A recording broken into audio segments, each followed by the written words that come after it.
All right, moving into the weekend of college football. It is rivalry weekend coming up. We got two blockbuster matchups, as we mentioned earlier. We got the game Ohio State visiting Ann Arbor to take on Michigan. That's a 2-5. Ohio State 7-point favorite, and that's a big noon game on Fox. And then on the other side of the come prime time, we got ABC finally giving us something with Bedlam when the Oklahoma Sooners visit Stillwater to take on Oklahoma State. They're giving Oklahoma State 4.5. And that one, that's 10-7. Those are the two highlight ones, Drink. Feel free to break those down and whatever else is on your mind. So we usually call this weekend, rivalry weekend. Let's go ahead and call it rivalry/elimination weekend, because some teams about to get eliminated from contendership. What do I mean by that? Well, I'm glad you asked. On Big Noon Fox, this number 2 Ohio State versus number 5 Michigan game. The loser of that game can pack it up. They won't be in the Big Ten championship and won't really have a shot at the national championship. They'll be playing in the Rose Bowl or whatnot, because that's probably going to be the end of that. So I for one think Ohio State going to win this game. Now look, Vegas said 7 points. So Vegas is not agreeing with my theory of they're going to go out here and blow the doors off Michigan. You know what, Vegas? You're not always right, but you're about that lettuce, so I do listen. But with that said, I think Ohio State do handle this game, but they say 7, so Michigan will show me something in this game. But I think Ohio State win this game. We go ahead and get Michigan on out the way. We pack them up. To what you said with Wake Forest and Boston College, listen, I understand, folks. We over Wake Forest. They had a chance to show us something against Clemson. Clemson ain't showing nothing all year, but they showed something last week. Wake Forest, fraud. Hey, Jamin calling you a fraud. He done whipped out the fake ID plenty of times. Y'all been looking out here looking like straight frauds, and that's what you gave us. So, like you said, the implications to that game is, I guess, if Wake Forest win, they lock themselves into one side of the ACC championship. We'll see. We'll see. We don't quite know yet. Listen, I don't think me or you both are trying to stay up and really care about the ACC championship all that much this year. But, it's a feather in the cap nonetheless. And at least you can be the team that say you made it there and, hopefully win it and you the ACC champion. So it's worth something. It's just not worth much this year. Number 3, Alabama and, Auburn, 3:30, CBS. Well, listen, here's the deal, right? This is an elimination game for Alabama. I got what I know. It's not de facto. I got it. It's still a path for Alabama. If they were to lose to Auburn and beat Georgia, it's still a path. Because the Pons say this, ain't no way the SEC champ ain't in. It's hard for me to argue with that. Never seen a 2-loss champion. But that 2-loss champ ain't never been the SEC champion either. And we know how the committee feel about the SEC. Quite a dilemma, right? I agree with you. However, for me, I do think if Alabama lose, they're on the outside looking in. I would not vote them in if they was to lose. I'm just sorry. I love my team to death, but at the end of the day, it's certain games you have to show that you're that team. You're one of the 4 best teams. You got to go out there and show that this weekend against Auburn. I know I've been talking about the style points. Style points don't matter as much during rivalry weekend because we know what time it is. They're across town. They're going to bring you the best. Just go win, go handle your business, and then you get a chance to show what you got against the clear number 1 team in the nation. But I do think if Alabama loses this game, it's going to be a really, really struggle. Even if they were to beat Georgia, it's an uphill fight to get into the playoffs. Number 14, Wisconsin at Minnesota. Listen, here's the deal. Wisconsin. You can't go out here flopping around. Listen, we already pencil you in on one side of the Big Ten championship. You go out here with Minnesota and you let PJ Fleck come out here and roll the boat if you want to. Listen, certain games have different, levels of impact to it. You know what I'm saying? And I think this game is more of, we go out here, we handle business against Minnesota, be somewhat more, more competitive than we thought Ohio State was in week 1. Show that we deserve to be here, and maybe bring in a different level of confidence into the Big Ten championship game. Listen, Wisconsin has been a primetime team, I feel like, all year. All year they've been on all these highlight time slots, and they lose damn near every last one of them, right? Can you do something for Fox? Fox invested a lot of money in Wisconsin, evidently, because you bid all over there. Give them something. Beat Minnesota, get to the Big Ten championship, and let's see what we talk about at Lucas Oil Stadium. Number 10, Oklahoma, and number 7, Oklahoma State. Here's the deal. We know the loser of this game is out of here. That we do know. We're not quite sure if the winner of this game is in here. That's the problem here. We're not quite sure. Is it a argument to be made that a one-loss Big 12 team should get in? Yeah, it's an argument. We got this game, and then we got the actual Big 12 championship game. Now, something says that, and I would say Baylor maybe has something to do with it, but if my math is right, if Oklahoma win this game, we should be headed for a rematch. Yeah. If my math is right. So it's one of them things like last year with Baylor and Oklahoma. Baylor won the first one, Oklahoma won the game that mattered the most, and we seen what happened.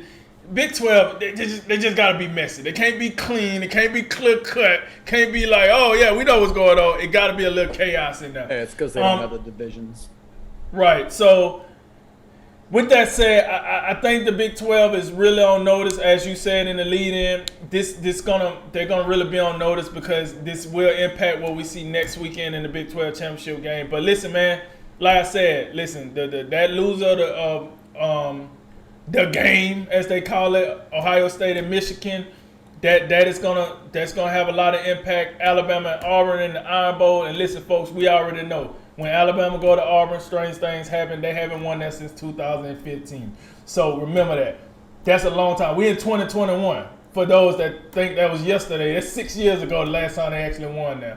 Got it? A whole lot of success that happened since then.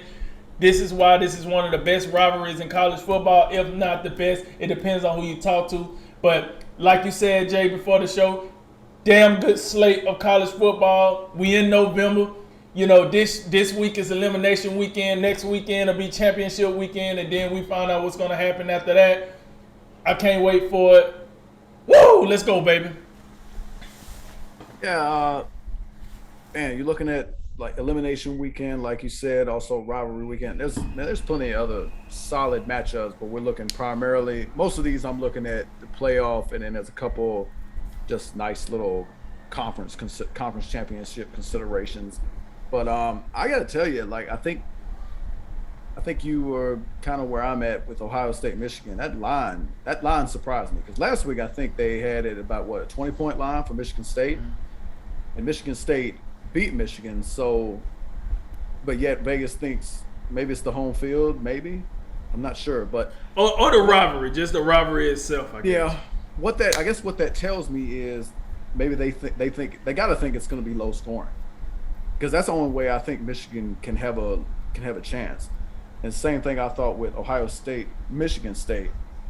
If Ohio State's just going to go out here and just, sling it around the yard, and C.J. Stroud's going to do another 32 for 35 thing, Michigan just can't compete with that.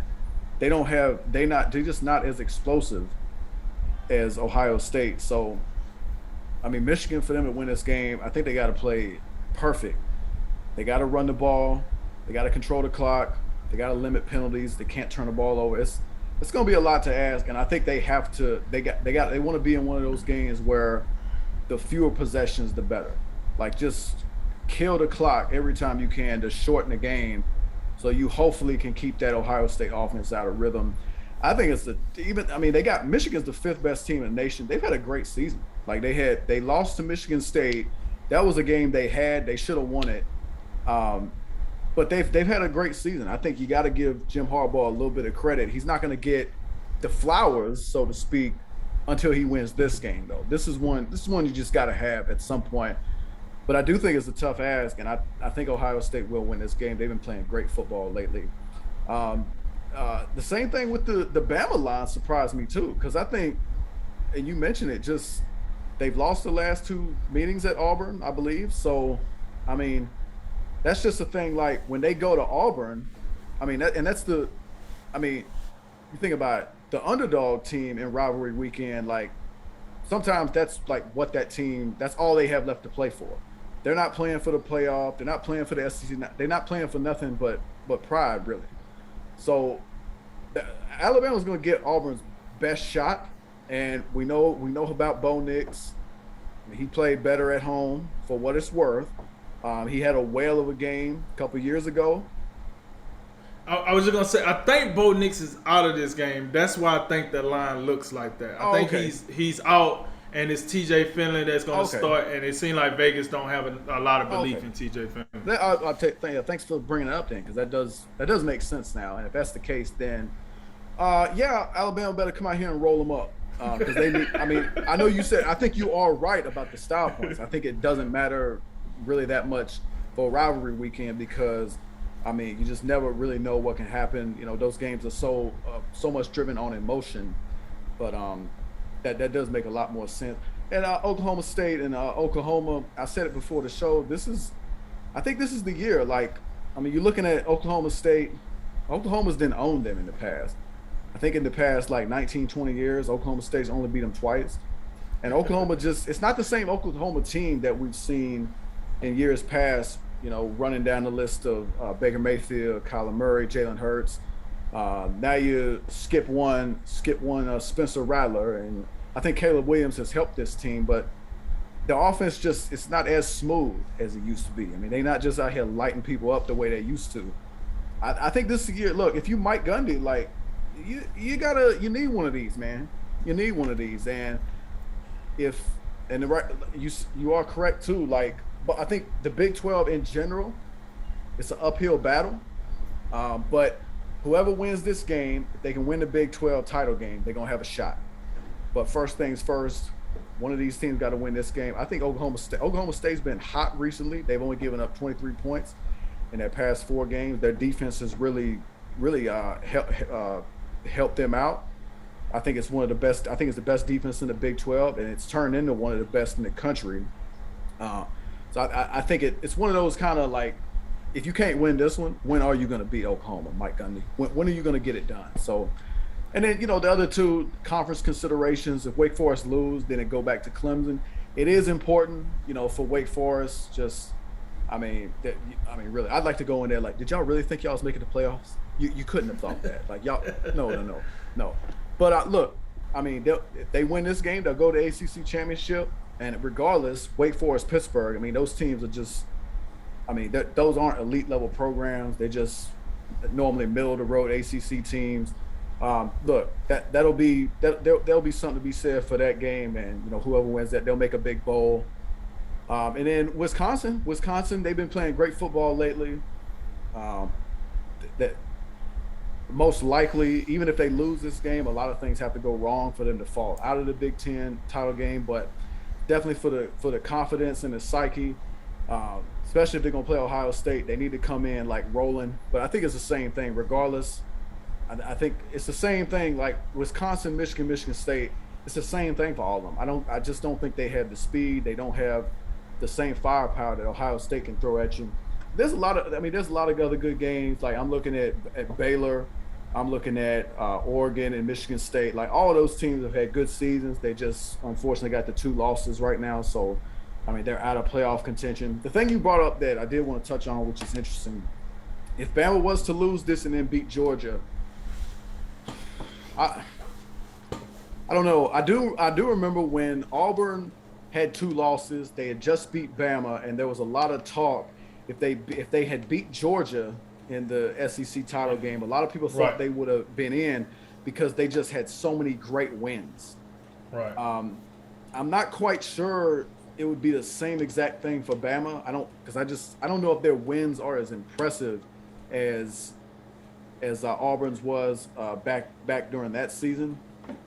I don't think if it went that way and if they lost to Auburn and beat Georgia, I still wouldn't put them in. I think losing to Auburn when they're just not that good, I think it'd be a real black eye. The Texas A&M one I can justify, but not this one. Oh, no, and I agree. I just say in all fairness, you have to think about it. Lose to Auburn, ugly.